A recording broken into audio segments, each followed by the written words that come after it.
Vincennes avec un grand L. Une série de podcasts imaginés par la ville de Vincennes à l'occasion de la Journée internationale des droits des femmes.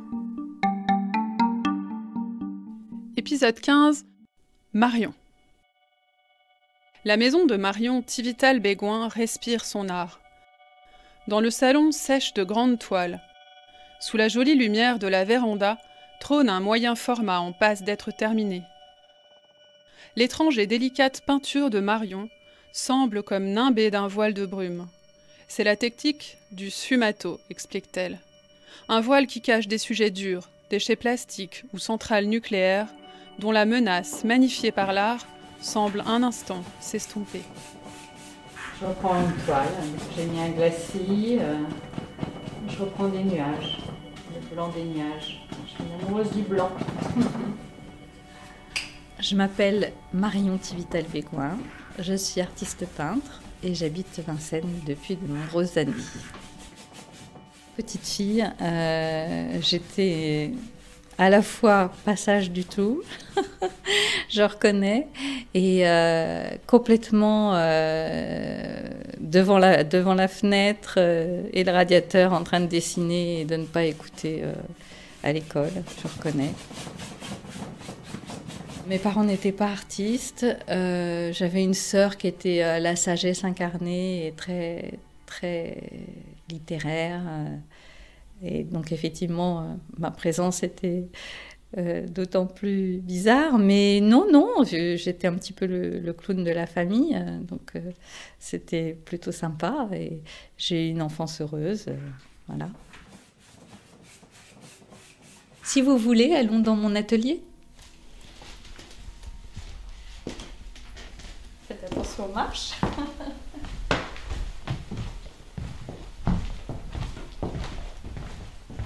Faites attention au chien. Mon fidèle assistant, mon chien chéri. Voilà. On dit souvent que ma peinture est une peinture contemplative. Et effectivement, je peins en dehors du temps, dans un temps suspendu, au calme, le monde extérieur qui m'entoure. Je retranscris les sensations que j'ai face à ce monde et en y cherchant une beauté secrète et cachée.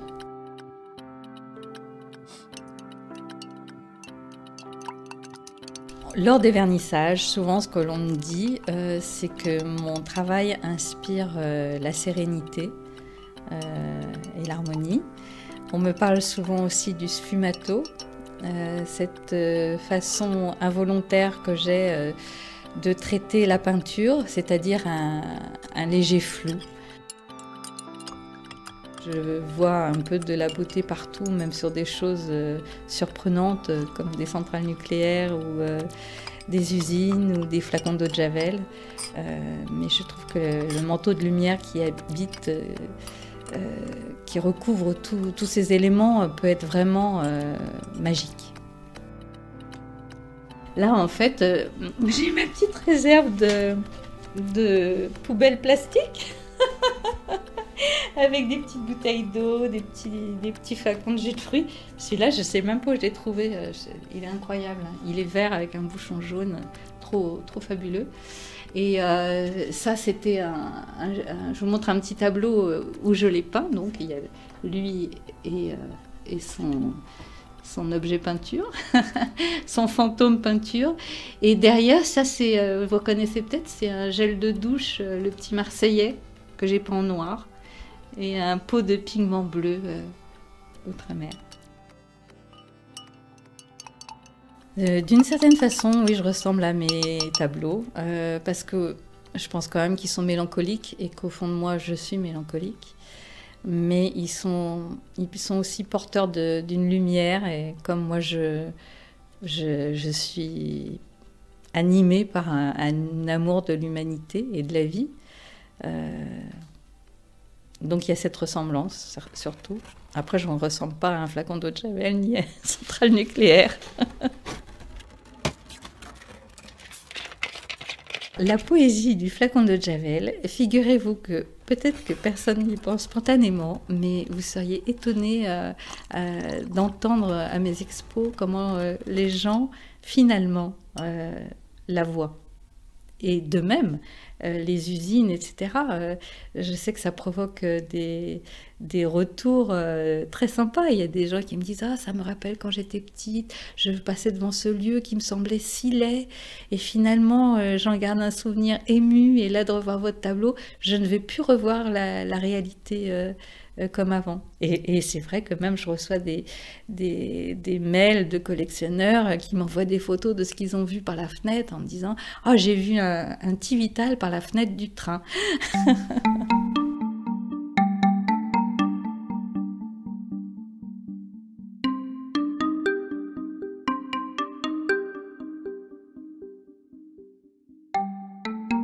Je travaille d'après un mélange de photos, de souvenirs, de petites pochades, de croquis faits sur le motif.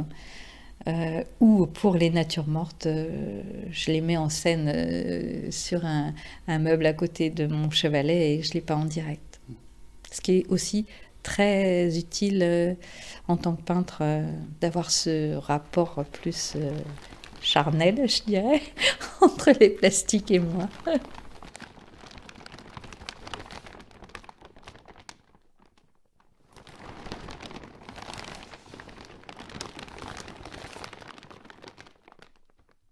J'aime la poésie du quotidien et du banal. Et c'est vrai que j'aime bien regarder ce qu'il y a autour de moi. Donc voilà, qu'est-ce qu'il y a dans le monde moderne, hein, des profusions de plastique, même trop quand on voit dans le Pacifique. Mais sur mes étagères, j'ai vu qu'il y avait des jolies choses, sur mes étagères de cuisine, qu'il y avait des jolies choses qui pouvaient avoir un autre intérêt. Et en l'occurrence, qui faisaient comme des petites scènes sur les étagères, les uns avec les autres. Ils jouaient couleurs, volume. Et du coup, j'ai eu envie de jouer avec ça. C'est vrai qu'on parle des fois de la dimension écologique de ce que je peins. Ces plastiques nuisibles, ces centrales nucléaires dangereuses. Et c'est vrai que je joue sur l'ambivalence, enfin, ce qui m'interpelle et me questionne, et j'espère questionne aussi les regardeurs, c'est que ce sont, moi j'essaie de les voir sur le côté beau de leur forme, de leur présence, mais présence aussi un peu menaçante, qui fait un peu peur. C'est vrai que j'ai été la première surprise d'entendre mes galeristes me dire que les visiteurs pensaient que c'était un homme qui peignait. C'est vrai que pour moi, en tant qu'artiste, le genre, et quand je peins, je ne suis pas spécialement une femme. Enfin, déjà, je suis moi, mais je ne suis ni femme ni homme, je serais plutôt papillon. Et donc, ça m'a vraiment surprise, cette réflexion. J'imagine que c'est peut-être à cause des sujets. Peut-être qu'on imagine plus une femme en train de peindre des fleurs plutôt qu'en train de peindre des usines. Ça révèle des clichés sexistes bien ancrés, mais le monde de l'art, qui quand même évolue, heureusement comme tout le reste en ce moment, pour la cause féminine en tout cas, le monde de l'art est très sexiste, il faut le reconnaître. Il y a par exemple, je ne sais pas si vous avez entendu parler de Guerrilla Girls, un groupe de femmes artistes américaines qui a fait toute une campagne depuis les années 90, je crois, là-dessus. Et elle disait en gros, pour une femme pour être au musée, il faut qu'elle soit nue sur un tableau.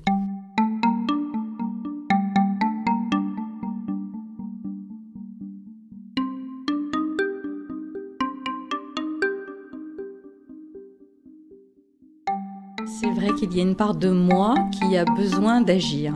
Et c'est un peu comme la fable du colibri. Je pense que chacun a quelque chose à faire d'utile dans la vie. Et moi, je suis très heureuse dans mon atelier, mais c'est très égoïste comme plaisir. Et comme j'aime profondément les gens et que j'ai envie d'aider à ma petite mesure à soulager un peu de souffrance et réparer un peu d'injustice, je suis engagée auprès d'une association humanitaire, Phasasoma, qui œuvre à Madagascar et qui existe depuis 25 ans. Cette association s'occupe essentiellement de scolariser et nourrir des enfants malgaches, mais aussi des vieillards. Et je me suis dit, un moyen de récolter des fonds, parce que c'est ce qu'on peut faire en France, un moyen de récolter des fonds, ce serait de créer des ventes d'œuvres d'art. Et c'est comme ça que c'est parti, et ça marche bien, et ça permet vraiment d'aider ces enfants.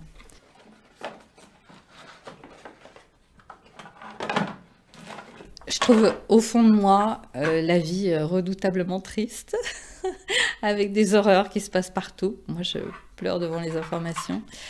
Et c'est vrai que je m'évertue à voir la beauté à chaque fois que c'est possible.